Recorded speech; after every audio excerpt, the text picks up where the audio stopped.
Olá, pessoal, tudo bom? Que bom ter vocês aqui com a gente. Estamos eu, Gabriela Pércio, professor Anderson Pedra, né? Vamos fazer um bate-papo aqui bem tranquilo, né? Ouvir bastante o que vocês têm a falar sobre as contratações públicas nesse contexto todo conturbado aí sobre né, dessa pandemia, enfim, e vocês devem ter dúvidas que se relacionam a como contratar, o tipo de contratação que está sendo feita, que tipo de ações o governo está tomando, muita coisa está saindo na mídia aí, né? Então, a gente vai, em conjunto aí com a EFECT, fazer uma ação agora, esses próximos 3 dias, hoje, amanhã e sexta, para tentar trazer algumas informações para vocês aí que possam ajudar no dia a dia de vocês, tá bom? Então, meu nome é Gabriela Pércio, eu sou advogada, sou especialista em licitações e contratos, consultora em licitações também, licitações e contratos, já atuo há um par de anos, aí, alguns pares de anos, né, dessa área, e quem está comigo aqui é o professor Anderson Pedra, que vai se apresentar também para vocês. Olá, pessoal, boa tarde. Primeiramente, eu gostaria de agradecer o convite da EFECT, né, de estar aqui juntamente com essa adorável amiga, professora, competentíssima, Gabriela Pércio, né, discutindo esse momento tão conturbado que nós passamos, né, envolvendo as contratações públicas. Sou procurador do Estado, sou advogado também com atuação específica na área de contratação pública, e vamos tentar aqui sanar algumas dúvidas, né, eu e a professora Gabriela, sobre toda essa inovação legislativa que nós fomos apresentados de forma repentina, juntamente com uma situação também muito singular na nossa história. Essa pandemia trouxe uma mudança de comportamento social e também normativo. E talvez, né, até, esse será um dos objetos do nosso bate-papo aqui, um porvir, né, um pós-pandemia, como serão as contratações públicas. Então, nosso objetivo aqui é discutir, já estamos com várias perguntas que foram elaboradas, perguntas bem específicas, bem pertinentes, né, e vamos aqui, né, professora Gabriela, tentar tirar a dúvida dos nossos colegas aí. Eu quero antes comentar contigo, Anderson, que eu acordei hoje me lembrando do Chico Buarque, né? Não sei se você lembra daquela música, né? Todo dia ela faz tudo sempre igual.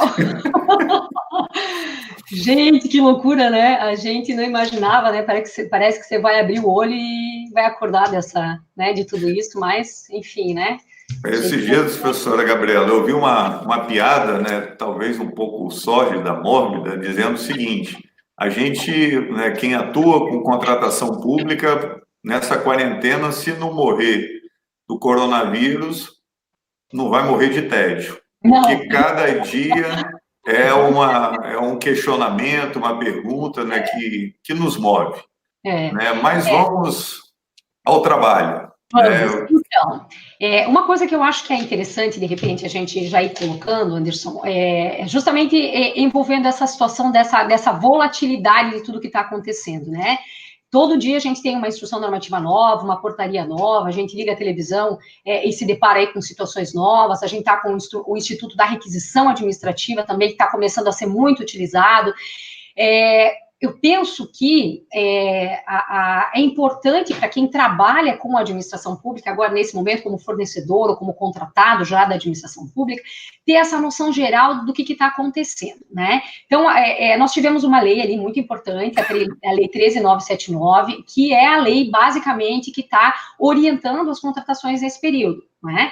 Essa lei nos traz ali principalmente duas opções, que são as contratações emergenciais e o pregão, né, que tem os seus prazos reduzidos, que o professor mesmo tem chamado aí de pregão express, né, um apelido aí carinhoso, digamos assim, né, o pregão express, que é uma ferramenta muito interessante, que não é uma novidade em termos de quem estuda isso, mas em termos de uso no Brasil, ele realmente nunca havia sido, muita gente era contra, né, e tal, e agora ele foi introduzido no nosso sistema normativo nesse período para poder produzir os efeitos com um pouco mais de rapidez. Então, acho que a gente pode começar falando sobre a contratação emergencial, porque a contratação emergencial, ela tem ela tem um formato um pouco diferente, né, professor, do que a contratação emergencial que as pessoas estão acostumadas a participar, os fornecedores estão acostumados a participar. A gente pode falar um pouquinho sobre ela, vou te deixar a palavra aí para colocar as tuas impressões, aí fazer os teus comparativos.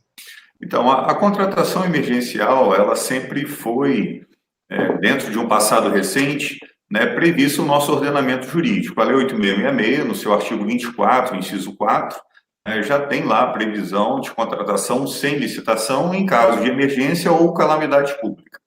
O que a Lei 13.979 trouxe foi já, vamos dizer, antecipar alguns pressupostos dessa contratação emergencial em razão da pandemia do coronavírus. Então, a princípio, o que buscou o legislador como a norma específica na Lei 13.979 foi dizer, o Estado está reconhecendo que nós estamos diante de uma situação atípica, então as contratações poderão ser realizadas de forma direta, sem licitação.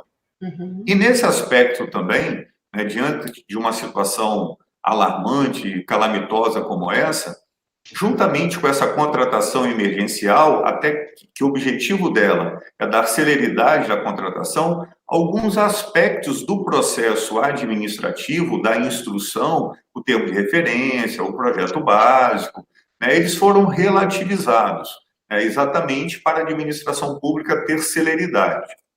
Agora, uma coisa importante, Gabriela, que todos nós temos que ficar atentos, inclusive os empresários, é que um ponto importante dessa fase interna é a pesquisa de preço. Uhum, e esse sempre foi um nó na contratação pública. E ainda mais, vamos dizer agora, um duplo nó, porque nós estamos diante de uma situação de calamidade, onde o mercado e os insumos que são relacionados ao enfrentamento da pandemia, tem, inclusive no mercado externo, uma variação enorme. E aí algo importante, que o empresário, que o particular tem que ficar atento, é que nessa precificação, mesmo em contrato emergencial, ele deve estar muito bem fundamentado nesse valor que está apresentando para a administração pública. Se por acaso é um insumo, o fornecedor dele que aumentou o preço, ele é um intermediário, ele deve já ter na sua manga, vamos assim dizer, como demonstrar, como comprovar para a administração pública o porquê dessa variação nesse período de calamidade pública, para que amanhã, perante os órgãos de controle, ele não tenha nenhum problema, ele não seja alcançado para ter que apresentar justificativas, defesa, ou até mesmo figurar no polo passivo de uma ação de improbidade administrativa, porque supostamente apresentou um sobrepreço. Uhum. Na verdade, esse sobrepreço teve como decorrência essa situação calamitosa.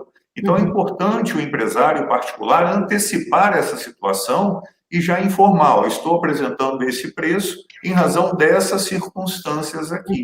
Inclusive, Anderson, é até interessante colocar, a própria Lei 13.979 admite que haja contratação por um preço que não seja o preço corrente no mercado na situação de normalidade.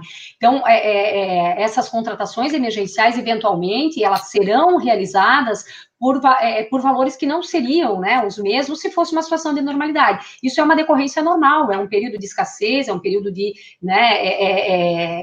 uma série de circunstâncias aí que influenciam na composição do custo, na composição do preço, mas isso que você colocou, acho que é fundamental, tanto para quem é fornecedor, quanto para quem é gestor que vai instruir o processo. Nas justificativas, quem é gestor, por exemplo, não vai precisar fazer toda aquela pesquisa extensa de preço, como se faz para outros processos, mas precisa de alguma forma justificar, dizer por que aquele preço foi o preço escolhido, se o preço é um preço maior, por que é que ele é maior, e aí é o que a gente fala da questão da parceria, do setor público com o setor privado. As duas partes precisam se ajudar para que a motivação dentro desse processo ela seja uma motivação adequada para que depois, na hora do controle, o auditor ou quem vai fazer o controle vai olhar e vai entender o que aconteceu de fato, Acho que esse é um ponto bem colocado, bem levantado.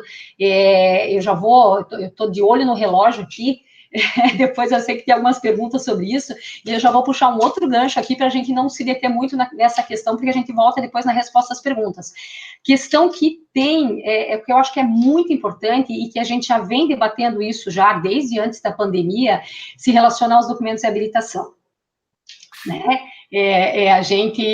A questão, muito se fala quando a gente trata da contratação pública, a gente fala do custo administração pública, né? Custo compra pública, né? Que é todo aquele peso que a burocracia para participar de uma licitação traz e repercute no preço que o contratado, que o fornecedor vai apresentar para a administração. Dentro disso, nós temos as questões relacionadas à documentação de habilitação, a necessidade do fornecedor se manter regular. A gente sabe que aqui dentro do Brasil a nossa carga tributária é extremamente absurda, né? Então, muitas vezes se trata de um fornecedor idôneo que eventualmente não está conseguindo se manter em dia, né? A gente sabe de todas essas dificuldades. E a contratação emergencial agora, nesse período, ela traz, a Lei 13.979, traz a possibilidade, né, Anderson, de se fazer contratações, mesmo que não exista aí uma regularidade total do fornecedor, inclusive no tocante à regularidade fiscal, né? É importante, né, esse ponto, Gabriela, porque nós temos vários fornecedores, vários particulares que talvez ainda não forneceram para a administração pública. Uhum. Ontem mesmo recebi um telefonema de um cliente que até então ele é da área de suprimentos da medicina hospitalar, e com isso ele sempre forneceu para particular. E agora, nessa situação da pandemia, ele foi, né, convidado, entrado em contato com ele da administração pública. E dentro desse custo, né, dessa dificuldade de contratar, como você está bem pontuando, o particular, ele tem que ter noção que, para ele se relacionar com a administração pública, em regra, ele tem que preencher vários pré-requisitos, né? A habilitação que você mencionou. Isso também traz um custo.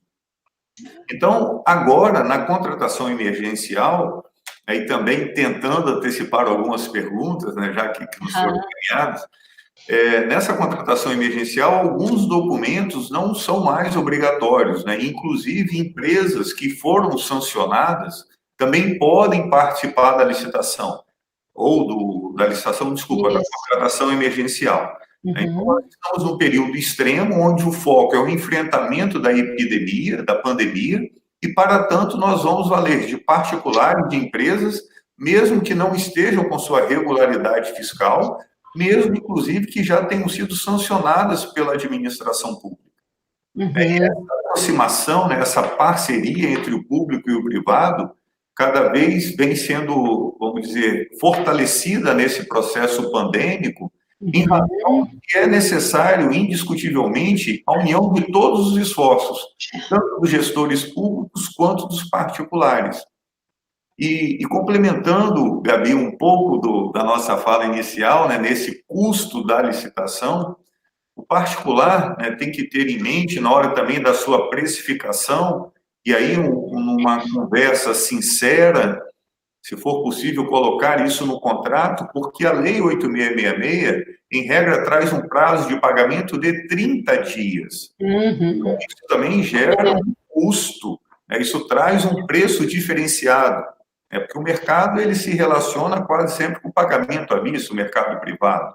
Já em administração pública, você tem aí uma demora algo em torno de 30 dias. Algumas administrações públicas, nesse período de pandemia, e aí eu estou dizendo, vou exemplificar com aqui no meu estado do Espírito Santo, foi aprovada uma lei permitindo, inclusive, o pagamento antecipado. Mas é algo que o particular, que a empresa deve estar atenta e conversar com a administração pública. Essa contratação emergencial, né, a administração pretende pagar quando? Imediatamente, com 5 dias, com 2 dias, com 30 dias, até para que ele possa fazer uma precificação mais justa, né? Ou então, se a administração pública pode, né, como aqui no nosso estado foi aprovada uma lei na sexta-feira da semana passada, permitindo um pagamento antecipado, como eu disse. Então, já traz uma segurança para aquele particular que talvez, no primeiro momento, não quer realizar um negócio com a administração pública, em razão, infelizmente, da má fama da administração pública né, de ser inadimplente. Isso já é algo que faz toda a diferença, né, Anderson? A questão do pagamento antecipado, então, acho que é importante deixar aqui a mensagem, né, que a gente deixa aqui, é que a gente provavelmente deve ter fornecedores do Brasil todo aqui, né, de diversas esferas, enfim, para que haja efetivamente o pagamento antecipado, é preciso que exista, né, uma manifestação específica ali, provavelmente vai haver agora por parte do governo federal uma autorização para pagamento antecipado, a gente sabe que eles estão estudando isso, né, tem a questão da antecipação dos recebíveis, que é outra coisa também, mas que ainda a instituição normativa saiu de consulta pública semana passada, nós não temos ainda notícia, mas ele já deve estar com a minuta pronta, então é coisa de 15 dias, acredito eu, talvez menos até, né? Mas é importante que vocês busquem saber. Você comentou, né, que o Estado do Espírito Santo já se antecipou e já autorizou a realização de pagamentos antecipados. Então, cada ente, município, Distrito Federal, o Estado vai ter a sua regulamentação eventualmente, então é importante que vocês, se quiserem saber desse dado que é tão importante, busquem saber junto à normatização do ente com o qual vocês estão contratando, né? Eu quero voltar um pouquinho na questão dos documentos de habilitação, Anderson. É importante até colocar que está sendo tão flexível essa interpretação agora da Lei 13.979, que se está abrindo, inclusive, para INSS e FGTS, no caso de compra com entrega imediata e integral. Então, se for uma contratação emergencial com compra com entrega imediata e integral, ou seja, não tem obrigação futura, não tem contrato assinado, nenhum tipo de documentação precisará ser exigida, né? Essa que foi a linha do parecer que fizemos, eu, Rony e Rafael agora essa semana, né, parecer, não, era um parecer e virou um artigo, né, mas a gente defendeu essa flexibilidade e eu acredito que vai ser a linha a ser seguida, né, compra rápida, entrega rápida, não vai ser necessário nenhum tipo de documento de habilitação, inclusive relativo à regularidade com INSS e FGTS, né, então acho que isso é algo que é importante de se colocar também, né, para que as pessoas estejam preparadas para essa nova realidade, pelo menos por agora, né. Eu concordo, né, com o entendimento seu, do professor Rony, do professor Rafael.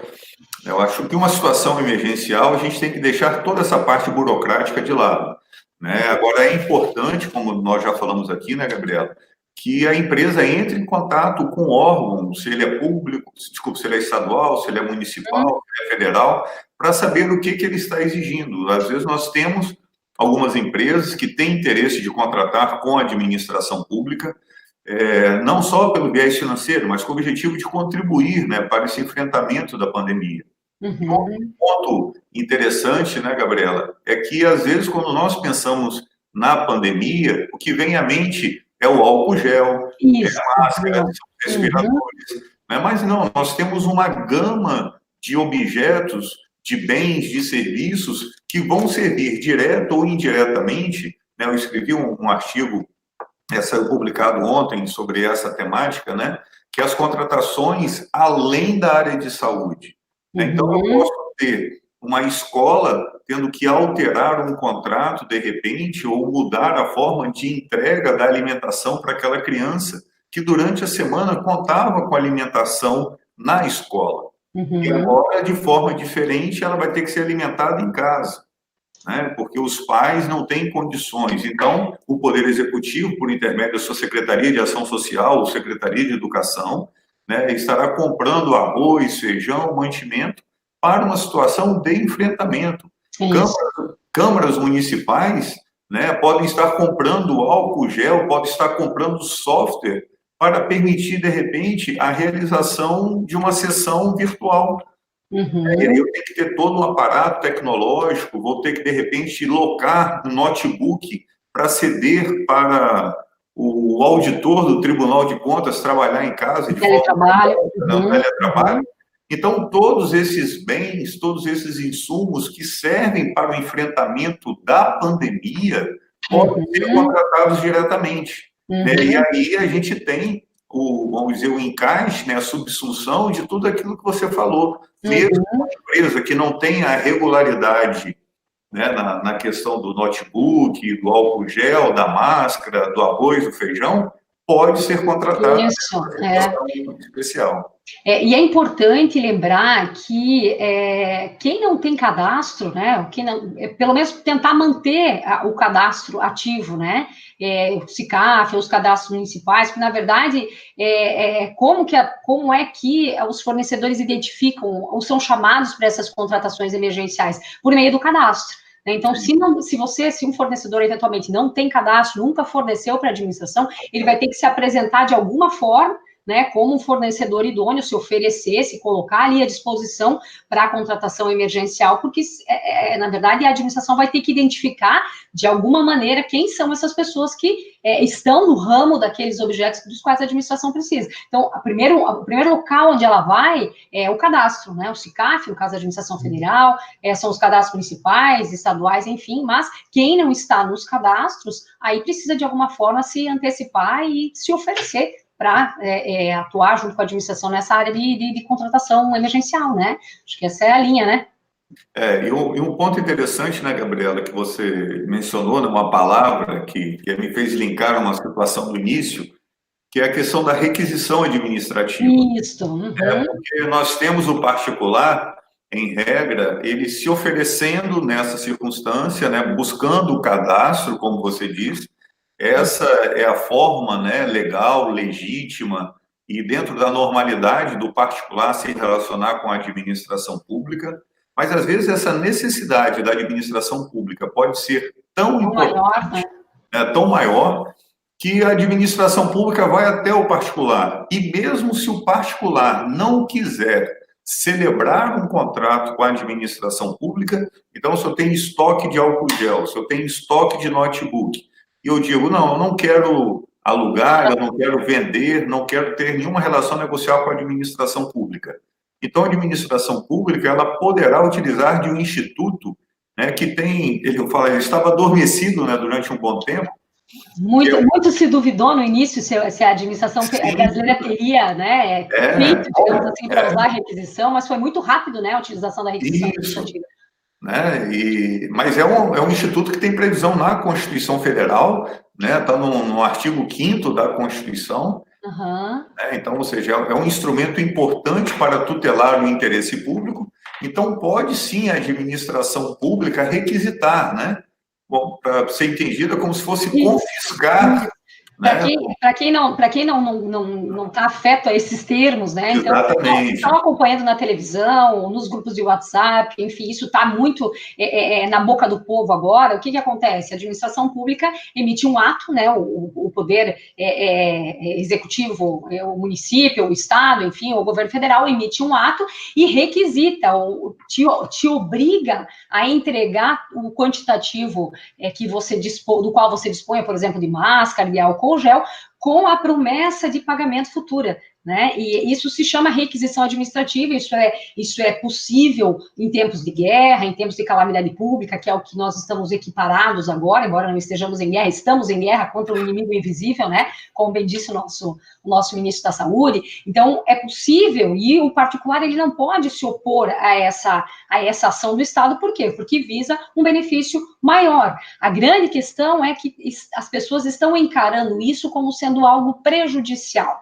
né? Eu acho que talvez isso seja importante destacar. É claro que você, de certa forma, é prejudicial em que sentido? Porque você está perdendo o direito de vender para um terceiro, ou de vender de usar aquilo da forma como você comercialmente entendesse que era mais vantajoso para você. Mas você jamais vai poder sair prejudicado dessa situação, né, Anderson? Acho que isso é bem claro.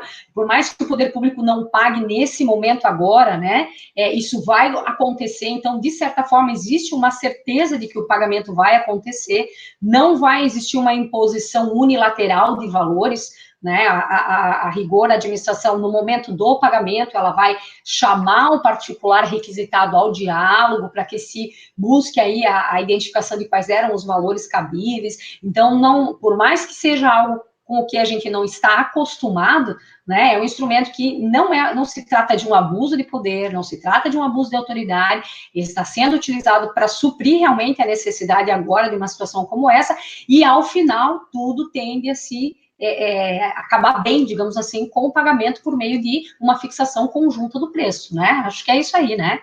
É lógico que o Instituto ele é importante, ele se encaixa dentro de tudo que você falou, né? Mas, obviamente, que situações extremas, abusivas, podem ocorrer. E Podem, até, claro. né? Uhum, né? E uma situação interessante que deve ser costurado, eu acho até incentivado cada vez mais, é o pagamento antecipado, né? O pagamento Sim, antecipado é até para tentar evitar o particular de esconder os seus estoques.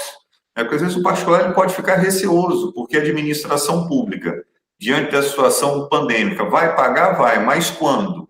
Então, se uhum, eu tenho meu estoque, né, de arroz, de feijão, e pode o prefeito vir e requisitar o meu estoque, né, o exercício da requisição administrativa, talvez assim, não, então eu vou tentar esconder meu estoque. Isso não é correto, né, sob o ponto de vista do particular, e também, de igual modo, isso não é interessante para a administração pública chegar nessa situação de tensão com a sociedade, com os indivíduos que integram essa sociedade.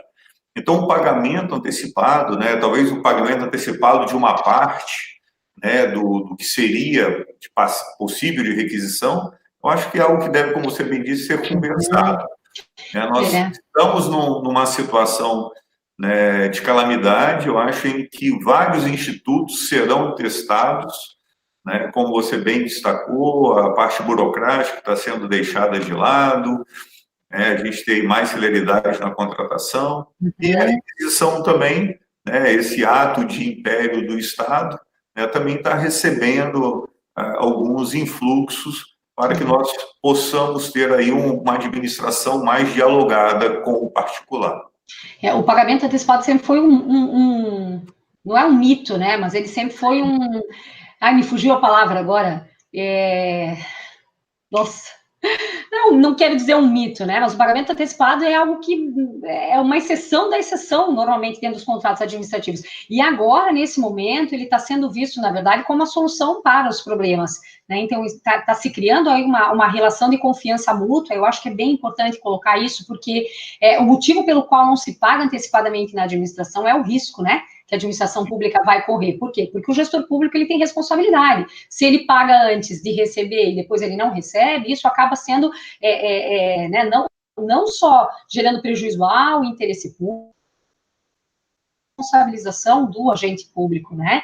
Então, por isso dificilmente vai acontecer um pagamento antecipado. Então, nesse momento, eu acho que é um momento importante, né? Eu acho que é um marco aí dentro dessa nossa realidade das compras públicas. Isso pode influenciar positivamente ou negativamente o que vem por aí em termos de nova regulamentação, né? Porque se perceber que o pagamento antecipado, de fato, consegue promover um efeito positivo, que é a redução dos preços, principalmente, né, que isso não acarreta realmente a insegurança no pagamento, né, que o risco da não entrega, ele não é tão amplo assim quanto se pensa, ele pode sim haver um reflexo posterior, mas para isso é importante que os fornecedores também se atentem aos seus prazos, né, que não exista realmente um pagamento antecipado e posteriormente aí um mau cumprimento do contrato pelo fornecedor. Acho que é importante saber nesse momento que né, é um momento muito sensível aí que vai ser muito importante para se perceber como o pagamento antecipado pode, de fato, repercutir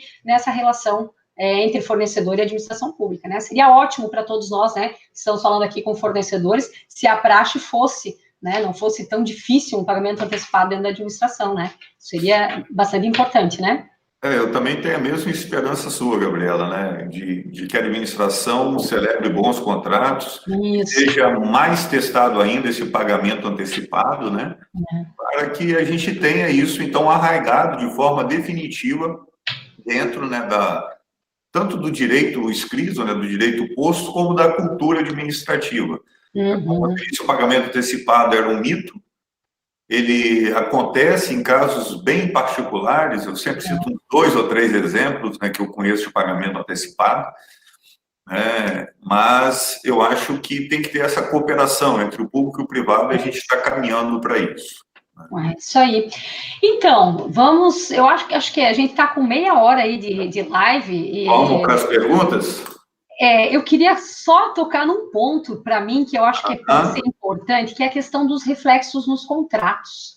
né? A questão desses contratos que já estão em curso e que podem vir a ser afetados por esse momento de pandemia. De que forma? O fornecedor já está acontecendo, né? A gente teve uma das primeiras situações que aconteceram foi a redução do efetivo, né, dentro dos órgãos públicos, consequentemente gerando ali uma necessidade de reduzir os prestadores de serviço, e aí como que fica a questão dos pagamentos dos funcionários da empresa, vale transporte, vale de alimentação. Nós não vamos entrar nesse ponto em especial, porque a professora Flaviana e o professor Rony vão falar sobre isso na sexta-feira, mas eu acredito que esses contratos que já estavam em vigor vão sofrer algum impacto. Em que sentido? O fornecedor talvez passe a não conseguir mais cumprir com os seus prazos, né? O fornecedor talvez não consiga cumprir efetivamente, né, com a entrega do seu objeto, eventualmente ele não consiga manter o seu preço, né, que aí é a questão do reequilíbrio econômico-financeiro que vai ser tratada pela Flaviana e pelo Rony, enfim, então existe uma série de situações que poderiam, no momento de normalidade, levar a uma aplicação de sanção, a uma rescisão contratual, e nesse momento de pandemia, nessa situação emergencial que a gente está vivendo, essas situações precisam ser olhadas de forma diferente pelo gestor, né? É nisso que a gente tem trabalhado bastante, conversado bastante com gestores públicos nesse sentido, a gente tem escrito muita coisa, né, Anderson, para dizer, olha, não pode ser ferro e fogo levar ali a jurisprudência, o TCU, a doutrina, nananã. Por quê? Porque não dá para pegar o que era antes e colocar ali dentro daquela mesma caixinha, porque não cabe. Só que o fornecedor, ele precisa ter a noção de que, para que ele não seja punido, ele não tenha e não sofra aí com uma rescisão unilateral por conta de um inadimplemento, ele precisa motivar, ele precisa justificar, ele precisa dizer para a administração o que está acontecendo, tá? Então, eu queria colocar aqui duas situações. Situações anteriores, situações de obrigações anteriores que já estavam sendo descumpridas, né? E situações de obrigações que passaram a ser descumpridas depois com a instauração da pandemia, né? Eu caminhei um documento hoje, não sei se você chegou a ter tempo de ler. Existe um PL tramitando, provavelmente vai ser votado agora, na semana que vem, que regula essas questões quando elas se relacionam a contratos privados. E ali tem uma cláusula que diz o seguinte: as obrigações vencidas anteriormente não poderão sofrer qualquer tipo de impacto, né, em decorrência da pandemia. Ou seja, se você já estava em descumprimento, você não pode dizer, eu agora não vou te pagar, ou não vou te entregar por conta da pandemia, né? Então, isso é algo que acredito que vai, né, na sequência, acabar se estendendo a ideia para o setor, para a parte dos contratos públicos também. Então, acredito que precisa ter muito cuidado com isso, né? E nessas situações em que o fornecedor vai sofrer o impacto da pandemia, né? Isso vai impossibilitar com que ele cumpra o contrato adequadamente, ele vai precisar motivar, ele vai precisar explicar o porquê que ele não está conseguindo fornecer ou respeitar o prazo, apresentar a justificativa. Acho que isso é bem importante deixar colocado, né, Anderson? Como você bem destacou, Gabriela, tudo que nós temos no ordenamento jurídico, de jurisprudência, não vou falar que vai ser de total inutilidade, né? Mas a situação posta,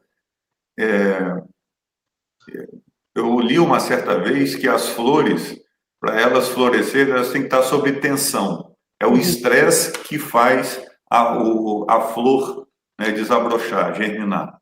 Então, eu acho que essa nossa situação estressante, como eu disse no início do vídeo, a gente vai ter que ter uma criação, né? A gente vai ter que desabrochar para novas ideias. Isso. E esses contratos atuais, né, com certeza, eles sofrerão ora diminuição e também possível acréscimo.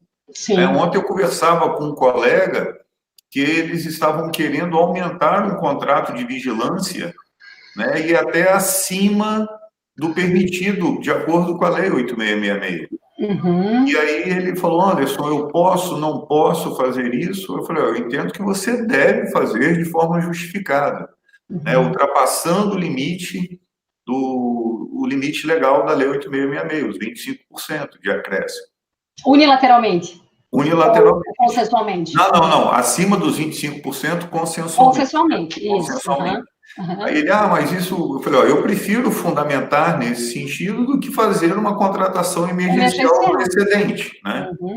E aí uma coisa curiosa é que ele me disse que algumas legislações de entes federativos já estão trazendo essa previsão para os contratos atuais. Certo. Né? Para os contratos celebrados de acordo com a Lei 13.979, a gente já tem essa permissão, né? Mais para os contratos atuais. Então, a gente não tem, como você disse, uma resposta pronta para todas as situações, né? Essas suspensões de contrato, e até mesmo entre o privado, né? Antes você tinha aquela situação, e eu esses dias assisti um colega, né, um civilista, falando de uma relação particular, que uma pessoa que tinha um casamento marcado e tinha desmarcado o casamento. E aí ele exemplificou, não, você tem direito ao dinheiro de volta. E aí o cerimonial vai pegar esses insumos e passar para outra festa. Só que não está tendo mais festa alguma, né? Sim. Então ele não tem para onde passar. Então, aquele cidadão que fornecia merenda escolar e agora ele não vai fornecer mais, não, você entrega para outra escola. Não tem nenhuma escola funcionando. Então...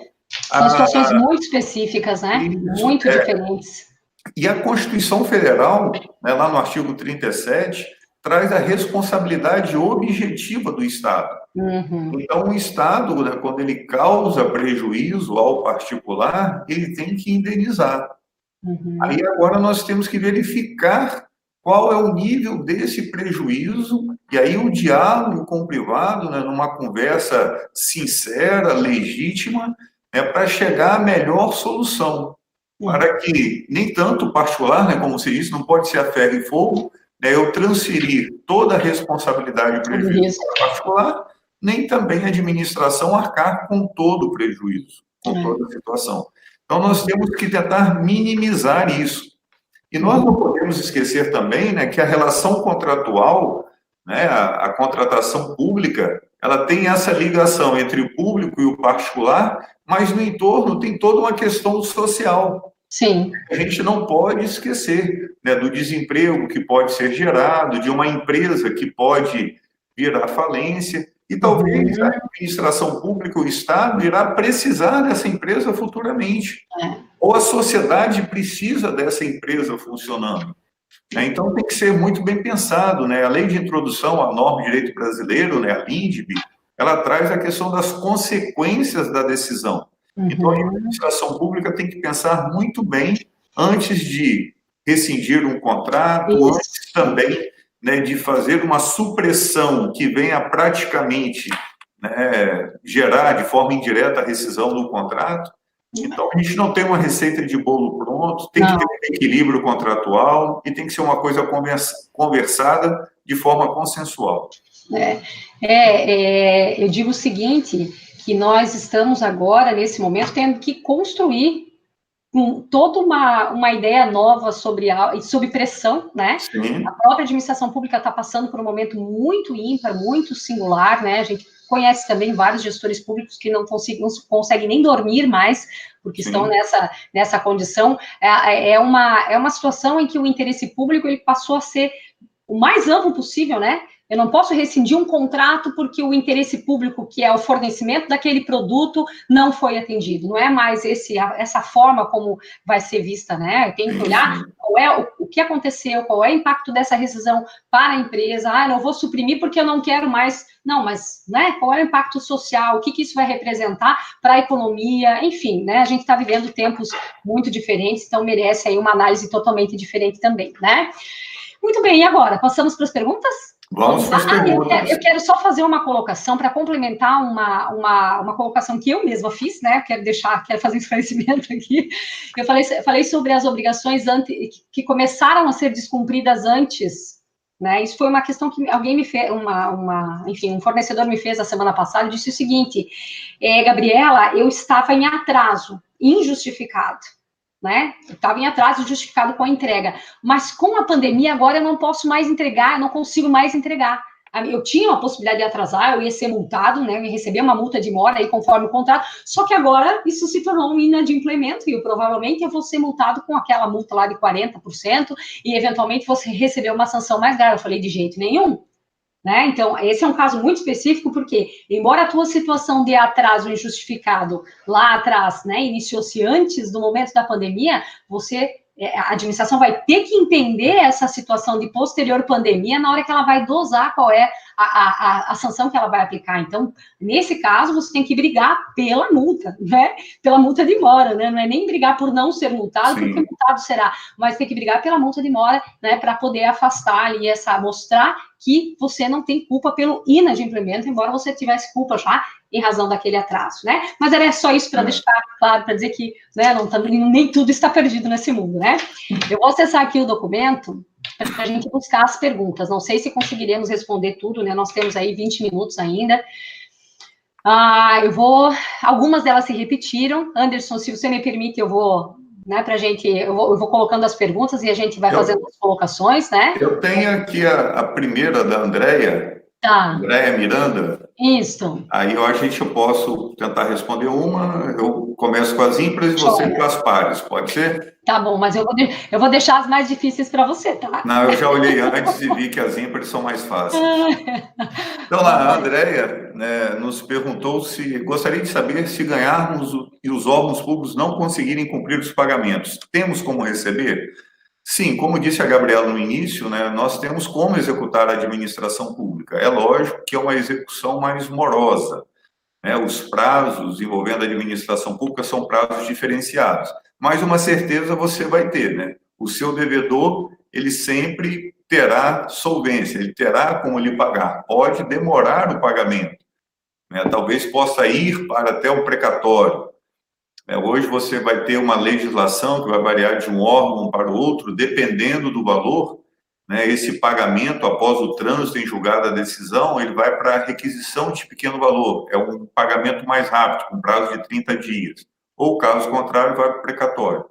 Mas sempre você vai receber. É importante você olhar o histórico desse órgão que você está contratando. Você pretende contratar. Se é bom pagador, se não é bom pagador. Lógico, nesse período de pandemia pode correr alguns atrasos, né, mas receber você vai receber, mais cedo ou mais tarde, com certeza. Eu vou passar a perna em você aqui, tá? Porque a pergunta da Micaela eu não vou responder, tá, Micaela? Indicada a realização de licitações no regime de registro de preço nesse momento, essa pergunta tem a ver com a live de amanhã das licitações, tá? Então, eu vou deixar para o Vitor e para o Davidson responder a você, tá bom? Eu vou pular para a Carlinha Costa, né? Minha querida Carla, que perguntou o seguinte: nesse momento caótico, como faremos para contratar direto? Caso emergencial, sem nos trazer danos no caso de superfaturamento. Carla, então, a gente já falou sobre isso, né? Agora falamos bastante sobre essa questão. O superfaturamento, ele é um problema, né? Dentro da administração pública, isso seja nas contratações emergenciais ou não, mas a ideia da contratação emergencial agora é realmente que a administração se acautele o mínimo possível, né? As pesquisas que serão feitas inicialmente, talvez elas não consigam te afastar, né? Você está numa situação tão delicada de necessidade que o risco de superfaturamento, sim, ele aumenta. Não sei se você concorda comigo, Anderson, porque muitas vezes você não tem como você está na mão de um ou outro fornecedor. Mas eu penso, Anderson, que nesse caso, talvez até aí, nesse caso, o Instituto da requisição pudesse ser até interessante, né? Da requisição administrativa. Se vocês estão percebendo que os preços estão realmente superfaturados, e a gente já está vendo, né? Tem gente vendendo álcool gel ali. Eu soube que no começo da pandemia, a Amazon andou descadastrando alguns vendedores, porque eles estavam vendendo até 700% acima do valor. Então, no momento em que a administração verifica que existe esse superfaturamento geral, esse abuso de uma maneira geral, acredito que até o Instituto da Requisição Administrativa pode ser bom nesse caso. Né, eu estou falando porque a Carla, ela é da administração pública, né, ela é servidora pública, a preocupação dela, então, é como servidora. Então, nesse caso, realmente, de má fé do grupo aí de fornecedores que você tem à sua disposição, talvez seja o caso de pensar na própria requisição, né, Anderson? Sobre o viés da administração pública, né, a requisição nessa circunstância se apresenta assim como um instrumento válido e necessário.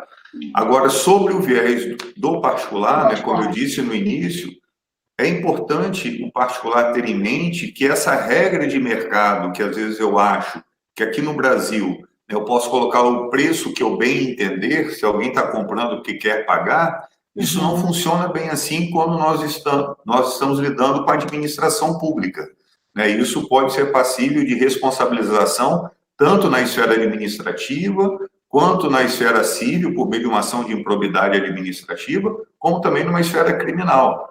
Então, o particular, não estou dizendo que ele tem que vender pelo mesmo preço de janeiro ou de dezembro. Claro. Né? Esse preço terá uma alteração, mas essa alteração tem que ser bem justificada, bem fundamentada. Não posso aproveitar dessa oportunidade, né, trazida pela pandemia e nesse enfrentamento eu tentar praticar um preço extorsivo junto da administração pública. Então, o particular tenha muito cuidado ao precificar. E partindo para a quarta pergunta, né, da Tainara Malkowski, né, como ficam os pagamentos? Em regra, o pagamento na administração pública, né, ele tem um prazo mais dilatado, mesmo nas contratações emergenciais. O que nós estamos tentando defender e que nós estamos observando aí por meio de alguns gestores, né, de grupos que nós participamos, é tentar diminuir esse prazo de pagamento para voltar essa confiança com o mercado, para que o mercado não deixe de prestar sua importante função e contribuir também para o interesse público. E conforme nós já dissemos aqui, né, a empresa tentar verificar se esse órgão, essa entidade que pretende contratar, se ela está realizando ou não pagamento antecipado, que pode ser uma boa alternativa, talvez um pagamento antecipado parcial, né, para esse particular ter uma garantia daquele produto, daquele serviço que será prestado, que vai receber. Anderson, eu vou emendar uma outra pergunta que tem que estar lá no finalzinho, eu só não anotei de quem era. Devemos nos preparar para ficarmos sem receber um tempo devido à recessão que está por vir? É o que tudo indica, né? Eu acho que existe esse risco. Eu tenho visto alguns órgãos questionarem como é que eles devem se voltar agora para os seus fornecedores, porque eles pararam de receber recursos, né? Então, alguns órgãos, alguns municípios também não estão recebendo recursos especificamente para isso, então é possível que a destinação dos recursos acabe se voltando para outras situações de maior urgência, então existe o risco, né? É uma especulação, digamos assim, né? Não tem como dizer nem que sim, nem que não, mas existe o risco, talvez tenha que se preparar sim para ficar sem receber. Por um tempo, mas, como todo mundo sabe, uma hora esse pagamento vai vir, né? Pelo sim, pelo não, esse pagamento vai vir sim, né? Essa pergunta foi da Fernanda Cardoso, né? Isso, e nesse momento, Fernanda, né, cautela e canja de galinha não faz mal a ninguém. Isso, é muito importante essa cautela do que está por vir, né? Seguindo aqui, a pergunta da Rose de Araújo Silva, né? Sabem de alguma notícia sobre antecipações de recebíveis dos contratos? Sim, está tendo essa conversa, né? Eu acho tanto no âmbito federal, como a Gabriela trouxe, né? Foi feita uma consulta pública, né? Um debate sobre uma instrução normativa para regulamentar. Existe essa possibilidade, sim. Agora tem, né, vamos dizer, um oceano aí de dúvidas pela frente, né? Como será feito isso, por quais bancos, quais taxas, juros, decréscimos. Então, tem muita, vamos dizer, muita água para passar debaixo dessa ponte, vai passar rápido, né? Como disse a Gabriela, acho que dentro de 15 dias nós devemos ter aí alguma coisa, e sim, outras administrações estaduais, municipais, devem estar também pensando sobre essa alternativa de injetar dinheiro no mercado, né, de ajudar as empresas, né, até para manter a empregabilidade, para a manutenção da empregabilidade. Tá. Eu estou olhando aqui, enquanto você está falando, eu estou olhando, eu de novo não anotei o nome, daí você me ajuda se você anotou, tá? São duas perguntas que são correlacionadas aqui. Empresa que esteja em recuperação judicial, que não possua certidões disponíveis para emissão, pode participar de contratações diretas e emergências com a administração. Empresas com dificuldade financeira anteriores à pandemia podem ser dispensadas da apresentação de certidões nas contratações emergenciais que envolvam fornecimento, por exemplo, de materiais ou serviços. Tem o nome aí de quem foi que fez? Aline Faruolo. Aline, então é o seguinte, tá? O que a gente tem defendido numa interpretação bem ampla, que quando for compra com entrega imediata em integral, a administração não precisa exigir documentação nenhuma. A própria Lei 8.666, no artigo 32, parágrafo 1º, né, Anderson? Ela fala que não precisa exigir documentação, mas, né, a interpretação que alguns davam era que pelo menos o INSS e FGTS precisava ser exigido. Hoje, o que a gente está tentando colocar aí como entendimento para melhorar a condição tanto das empresas quanto da administração na condução desses processos, que não se exige documentação habilitatória quando for o caso de compra com entrega imediata e integral. Ou seja, que ela comprou, entregou, pagou, ok. Então, nesse caso, a empresa que já não estava regular, a empresa que estava em condições financeiras, não tinha índices de balanço, ela vai ter oportunidade também de participar. Mas é muito importante, gente, pensar, avaliar se de fato, se vocês vão conseguir fazer essa entrega. Tá? Eu acho que vamos colocar isso de uma maneira bem clara, né? Porque o fato da administração não exigir documentação é algo que tem muito a ver com a confiança no mercado. Então, se a administração não exige documentação nenhuma e a empresa não entrega, ou a empresa não cumpre não honra com os seus compromissos, isso é extremamente negativo, tanto para a situação agora, que nós estamos vivendo uma situação de caos e que precisa de bons fornecedores, quanto justamente para corroborar aquela ideia que a administração pública tem que fornecedor não é confiável. Não é isso que a gente quer. A gente quer transformar essa ideia em algo que é passado, né? A gente quer bater aí na parceria da administração pública com o setor privado, incluindo essa ideia de despesa e documento de habilitação. Né, Anderson? O que você acha disso? Eu concordo com você, nós estamos num momento singular e nós temos que aproveitar e mudar essa perspectiva, né, que a administração pública enxerga o particular, às vezes, como bandido, e o particular também enxerga a administração pública como bandida, né? Só esperando ver quem vai sacar primeiro. Nós temos que buscar essa parceria, né, em toda a caixa de tomate, administração pública e mercado privado. Nós temos um fruto podre, né, mas na maior parte daquilo que eu conheço, tanto da administração pública quanto privada, nós temos pessoas imbuídas de atender uma coletividade. Se nós temos o servidor público, que etimologicamente é aquela pessoa que serve ao público, quando alguém abre um comércio, abre uma empresa, tem uma função social importante também. Visa o lucro, obviamente, mas também uma importância social. Então, eu acho que nós temos duas instituições, uma pública e uma privada, para servir o social, e a gente tem que deixar de lado essa burocracia. Isso. Eu espero que, quando nós saiamos lá na frente, após esse período de pandemia, tenham realizado boas contratações, quer seja de forma direta, quer seja pelo pregão express, né, esse apelido carinhoso aí que eu dei, com certeza. Perfeito, né? Já foi adotado por todo mundo, já. O Vitor e o Davidson, né, abordarão amanhã na live, né, não percam, né, tanto amanhã o Vitor como o Davidson, e na sequência, na sexta-feira, o professor Rony, a professora Flaviana, falando dos contratos administrativos, né, a questão do reequilíbrio. Isso é muito importante. Professora Flaviana, só para dar um spoiler aí para vocês, a professora Flaviana é uma fera em planilha, em terceirização, então o mote ali da sexta-feira vai ser justamente os contratos de terceirização com a administração pública, o reequilíbrio, enfim, acho que esse vai acabar sendo o tom da conversa aí, né? Anderson. E a professora Flaviana, né, além de conhecedora a fundo da administração pública, tem a formação em contabilidade, né? Então, ela é contadora, isso aí. Ela agrega um outro ponto de vista pragmático em termos de planilha, como você bem destacou. Muito bacana. Tem uma última pergunta aqui para a gente encerrar, né, com chave de ouro. A Gisela Maria Quaresma fez uma pergunta que é aquela que não quer calar, né? Os senhores acham que a nova lei de licitações irá abarcar essas novidades trazidas pela MP 926? Acham que podemos flexibilizar algumas exigências após a pandemia? É o que a gente espera, né, Gisela? A gente tem lutado há bastante tempo, né? A gente sabe que tem um projeto de lei que está tramitando no Congresso aí já há algum tempo, que pretende ser a nova lei de licitações. Eu, particularmente, não concordo com vários aspectos, né? Gostaria que o que estivesse lá fosse algo muito mais enxuto, muito menos burocrático, muito diferente do que nós temos hoje. E o que a gente espera é que toda essa experiência, né, que nós estamos tendo agora realmente reflita, né, mais para frente e que acabe, né, sendo positiva para que a gente tenha algumas alterações importantes aí, né, Anderson? É isso que eu conto, né, Gabriela? Agora vai depender muito do que vai acontecer nesse período de pandemia.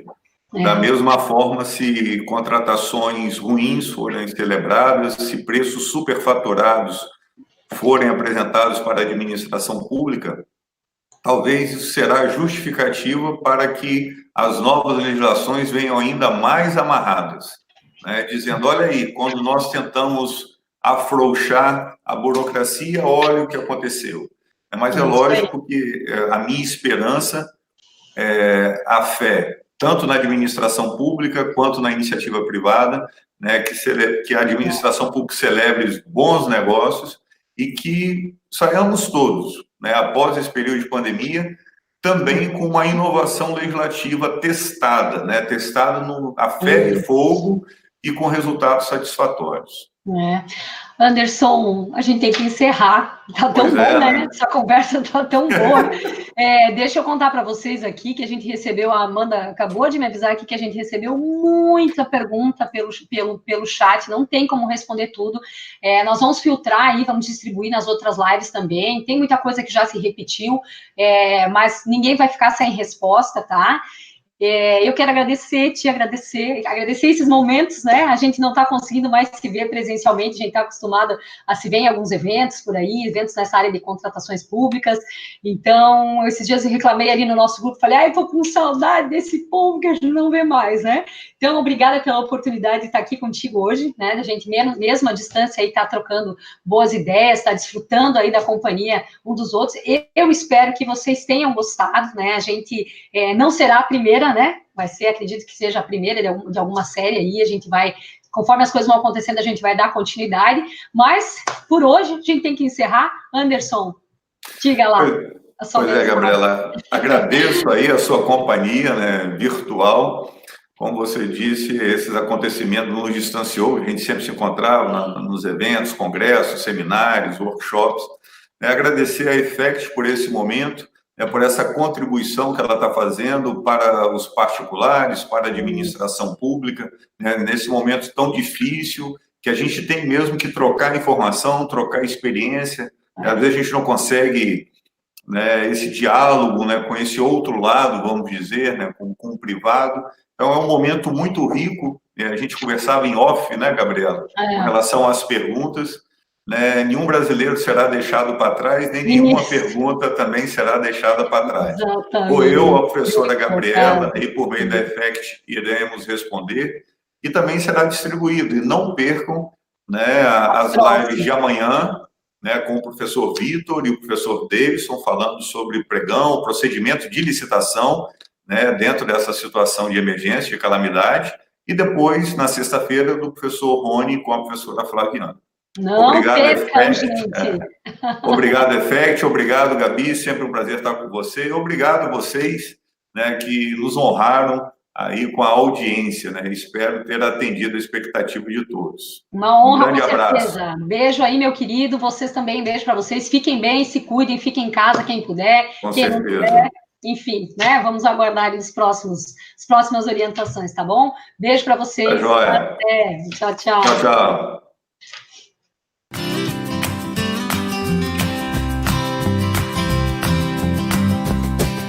Olá, tudo bem? Eu sou a Caiane e vou te apresentar a plataforma MinEffect, a ferramenta de automação para licitantes mais completa do mercado. Nela, você pode localizar as melhores oportunidades de negócios, cadastrar suas propostas, disputar pregões eletrônicos e monitorar em tempo real o chat do pregoeiro. Tudo isso em um só lugar. Assim, a sua equipe se torna mais competitiva e a sua empresa conquista mais licitações. Vamos lá? Você pode iniciar o seu dia analisando as oportunidades de interesse conforme o seu filtro de palavras, estado e portais. Encontrou uma oportunidade interessante? favorite e envie para o módulo de cadastro de propostas.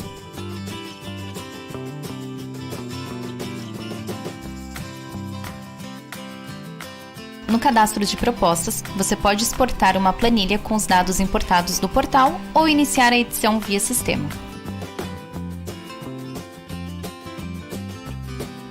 De forma rápida, o sistema altera o valor unitário e final da sua proposta.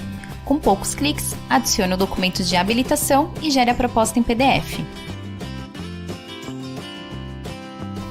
Até junho deste ano, 95% das instituições públicas vão aderir ao pregão eletrônico. Já pensou quantas oportunidades a sua empresa vai passar a disputar? Com o Arremate, você consegue disputar pregões simultâneos, independente do portal.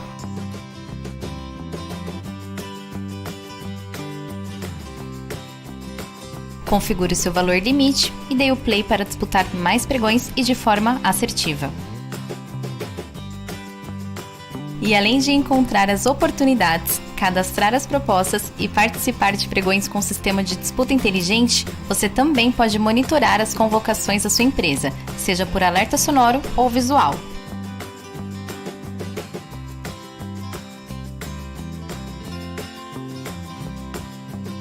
Isso porque o monitoramento do chat te alerta sempre que a sua empresa é convocada, seja através do pop-up, alerta sonoro ou via app. Reinvente a sua forma de vender para o governo. Gerencie suas tarefas em uma única plataforma, torne sua equipe mais produtiva, livre de erros e com maiores chances de ganhos.